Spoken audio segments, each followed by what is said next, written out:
Hey sports fans, my name is Ed and I've spent the last 20 years traveling North America and the world going to sporting events. I've chronicled all my travels on my website Itinerant Fan.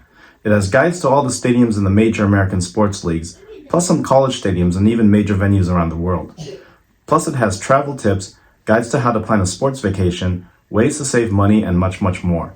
Check it out sometime if you're into traveling for sports. Now let's check out the spot for Major League Baseball in Canada.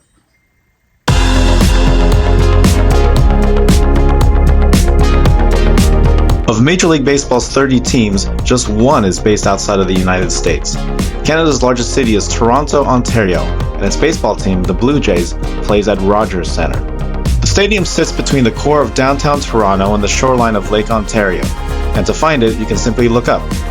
The iconic CN Tower, the defining building of Toronto's skyline, sits right next door, and you can easily combine a Blue Jays game and a trip up the CN Tower in one afternoon.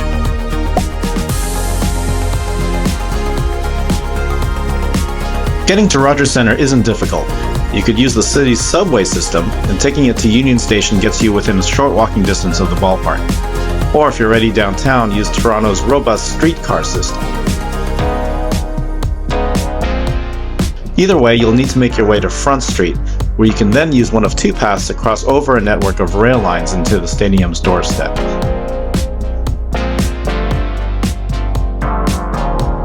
Up close, you'll get your first sense of how large the stadium really is, and the closer you get to the waterfront, the more you'll have to descend steps to get around it.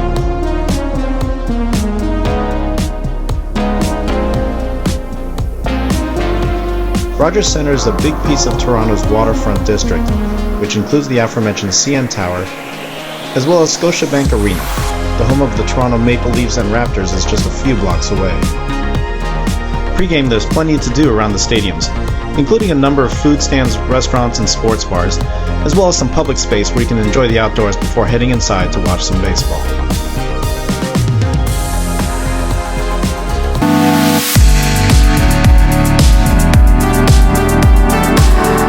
Opened in 1989 as the SkyDome, this stadium was a technological marvel at the time, the first venue in North America to have a retractable roof.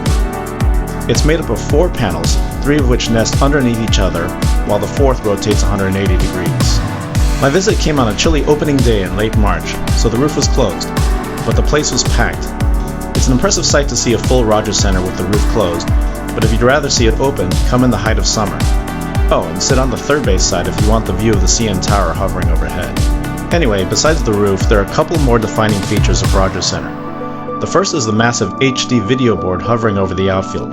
At more than 8,000 square feet, it's one of the largest in baseball. 2 so-called wings were added to it in the most recent renovation to add more space for things like game information. Also, you might notice the series of windows overlooking the field. Those are hotel rooms, and the in-stadium hotel room has been a feature of the stadium ever since it opened. The hotel is currently known as the Toronto Marriott City Centre Hotel, and it has 70 suites overlooking the field and on offer to fans. These rooms, not surprisingly, come at a premium, and they don't give you access to the stadium, but having your own private hotel suite is a perk you can't get at any other Major League ballpark. For this visit, I stuck to my usual routine of getting a seat in the upper deck, but admittedly I didn't sit in it very much because I was too busy walking around seeing everything that's new around the stadium.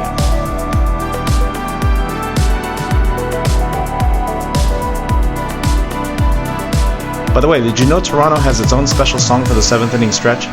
They do play Take Me Out to the Ball Game, but it's preceded by a song called OK Blue Jays that the team has been playing since the 1980s.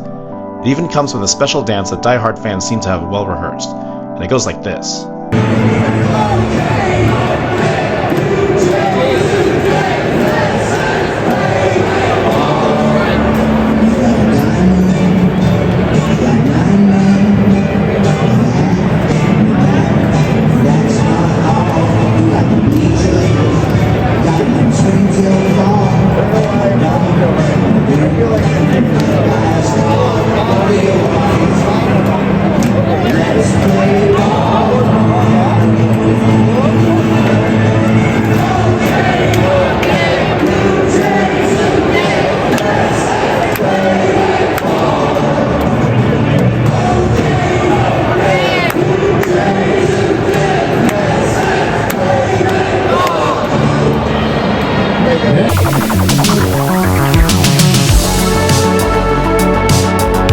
Not surprisingly for a place as large as Rogers Center, there are loads of concession stands offering a wide variety of foods. There's your standard pizza, burgers, and hot dogs, but you can also get Canadian favorites like poutine here, as well as slightly more unusual stadium food like Jamaican beef patties and churros. I wasn't hungry enough to try anything out on this visit, but I was very interested in checking out the numerous social spaces in the outfield. The most popular and largest one is called the WestJet Flight Deck on the 200 level. It certainly has the feel of your neighborhood sports bar with games like shuffleboard, a DJ spinning tunes, arcade games, and even more. It's kind of the theme for being in the outfield. It's like you're at a party, but a Major League Baseball game just happens to be going on outside. That is, if you can see it. If you head up to the 500 level, there are two other lively social spaces you can hang out at. In right field, there's the Corona Rooftop Patio.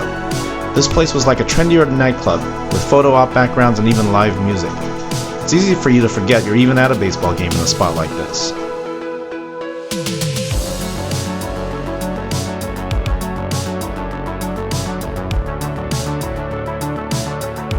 I admit that of all the spots I explored at Rogers Center, this one looked like the most fun.